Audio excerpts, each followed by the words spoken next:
everybody, it's Nina. Thanks so much for joining me today for a new tutorial. And today I'm really excited because I'm going to be bringing you some inspiration using Heffy Doodle's newest release, which is filled with so many fun and encouraging stamp sets. One of which is the SUPERDUDES stamp set. And I'm combining it with a not yet released stamp set called Rescue Dogs. And this Rescue Dog set is so cute and looks so adorable with the SUPERDUDES set. I wanted to create something glittery and sparkly and something a little bit more colorful and feminine. So I decided I was going to use the ZAPP stencil with some Oxide inks. I picked out a rainbow of colors, not quite in rainbow order.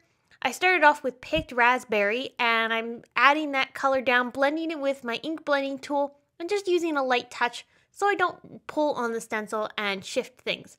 But you will notice I have it taped down onto my surface using the purple tape from ThermoWeb. And this is actually the thin purple tape. I love this thin stuff because it is so nice and is a really great size for not wanting to cover up big areas. You'll notice I'm working in rainbow order all the way around this stencil. My idea was that I wanted to have a rainbow of colors with then a layer of glitter applied over top.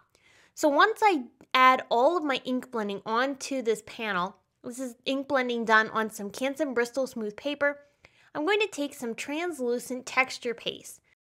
Now this texture paste from Ranger is great because it dries with a clear gloss finish. It's going to look awesome with these ink blended zappy stripes. And so I'm going to add some of that texture paste onto my craft sheet and then pour just a little bit of the Simon Says Stamp Unicorn Dust glitter into that texture paste and just start moving it around and mixing it all together so I get basically a DIY glitter paste. I'm going to spread this DIY glitter paste over my entire stencil, and as I'm transitioning between the different colors, I am being careful so I don't cross-contaminate into other areas. So if I went over the yellow and then go over to the purple, I wanted to make sure I just kind of cleaned off my little palette knife a little bit and not transfer too much of the color because there is still color on the surface of the stencil. I did not remove the stencil after ink blending. I simply left it taped in place and then did all of my embossing paste and glitter over top of that. Moving on to the coloring of the cute little dog and the superhero girl, I used Copic markers for this. I wasn't going to go too crazy with the shading because these are smaller images and I really think they look cute in more of a simple color scheme only because that's going to help them stand out over the busy background. So I just used some pinks to help pull in that feminine theme across these images.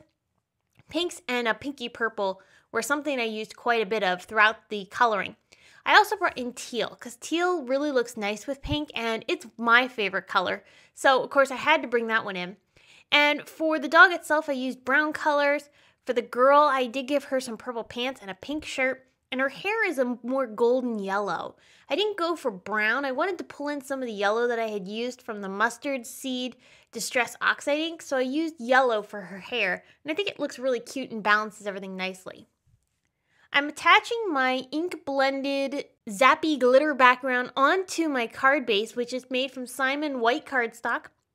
I'm going to pop it up with foam tape, and you'll notice I did cut it down a little bit from the A2 size that the panel had been originally. I'm going to pop up my sentiments now, which are a combination of sentiments from the Bots of Love and SUPERDUDES stamp set, and I also brought in a die cut greeting from the Super Word die. You'll notice I used colored cardstocks for each of these pieces, and they're all colors that coordinate from the background.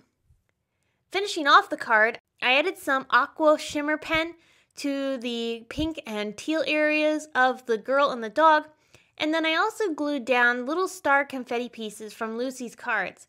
These are subtle in the background, you don't really notice them too much, but when they catch the light, it really enhances the glittery effect of the background, and I think it just makes things really special. On the girl, she has a little badge on the front of her shirt, so I added a dot of Nuvo drops into the center of there, and then plopped a little heart from that same Lucy's Cards mix that had the stars too. This glittery superhero card I think would make anybody's day. It's a really fun glittery encouragement card that I think would be great to give to not just girls but also to guys as well If you changed up the colors and made it a little bit more masculine, you'd have a really great encouragement card for anybody. I hope that this video has inspired you to create with the new Heffy Doodle products, and I also hope you will stop by my blog because I am part of a celebration blog hop that Heffy Doodle is hosting today, featuring lots of inspiration using some of their newest products. Thanks so much for tuning in today. I will be back again very soon with more inspiration for you, but until next time, I really hope you have a wonderful day. Thanks for watching.